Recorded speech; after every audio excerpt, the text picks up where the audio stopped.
Guys, I sat here with you 2 years ago for Civil War. That's right. And I remember telling you how excited I was for Infinity War.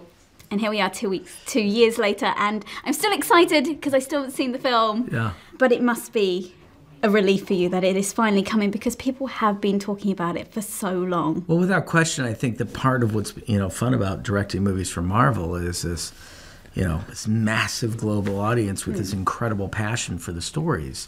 And this is our favorite part of it. Is it's a lot of hard work to make these movies, and now we're at the point where we get to share it with the world, and incite a conversation, and hopefully appease fans. Do you remember what life was like before Marvel? That's a great question. Certainly, It's been a while. Not very different than it is now. Yeah. Other than the fact that we have to talk a lot more. Our kids were younger. Okay. But no, it's been a great experience. I mean, we really value the quality of life and the quality of who we're working with. Yeah. As much as we value the quality of the storytelling. If we don't have those two in concert, we're not interested in working on the project. It's the reason we've done 4 movies with Marvel. Is they're incredible people, and clearly really know how to make movies. Absolutely. Obviously, the big thing is that you have to keep the secret once you've seen it. Have you guys always been good at keeping secrets? Because I feel you've got an unfair advantage in that you've always had each other. Yeah. That's good. But that is why I think we might be good at Joe's keeping much better at keeping secrets than I am. I think it's important. Look, we're comic book fans. I still have my comic book collection in my closet. When we were kids and teens, we were the first ones in line at a midnight showing of a cool movie. Yeah. So we grew up in this life, and I think we appreciate it and we understand it. This is the ending, and people have spent 10 years of their lives investing in this emotionally, with all their passion and their time and their energy and their effort and their conversations online. The last thing we want is for someone to spoil the ending for them before they have an opportunity to see it. It would be a travesty. So we went through great pains to make sure that very few people alive know the actual story of this movie. Well, do you have to be a Phase 4 director to have seen it then? Because I know James Gunn said that he's seen it. Yes, we did allow James, John Watts, and Ryan Coogler to see the movie up to this point. So, yes, you have to be working on a film that this will be affecting your storytelling moving forward. We've also kept in close contact with Peyton over That's right. as well. Yeah. Peyton and Taika. Yeah. Taika was shooting at the same time we were, so it's very important for us to stay in communication with him, because he was retoning the entire Thor universe, so we needed to know what direction he was going in.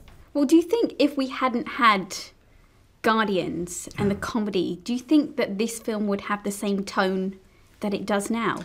Oh, I think so for sure. I mean, because the Tony Stark and Stephen Strange meeting each other was never going to be a serious affair. That's true. They're two witty egoists, who are going to one-up each other.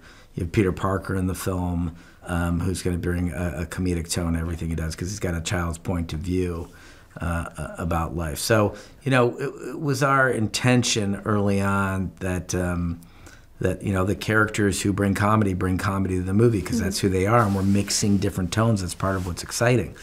I will say that when Thanos shows up on screen, it's a very different movie. So, expect a mix of tones and be prepared for an intense experience.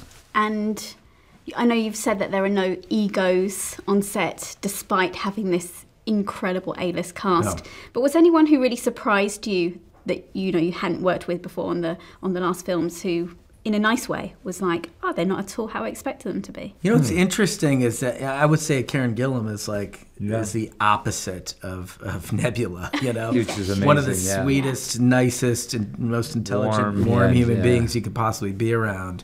And she plays this psychotic robot character. So it's It's so impressive when you meet her personally, and you realize the sense of control and discipline and that she brings to the character. It's just wow, it's very impressive. Yeah. Well, you are changing the MCU forever. Don't let the power go to your head, guys.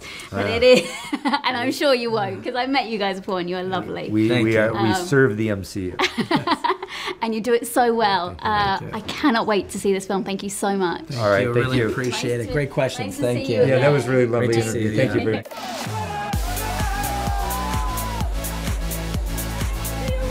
Who wants to look, simple when you can look stunning? I'm really sorry, we're very drunk, but we don't give a Hey, girl! No, she ain't hear me. She ain't hear me. Can you sing? I'm not sure.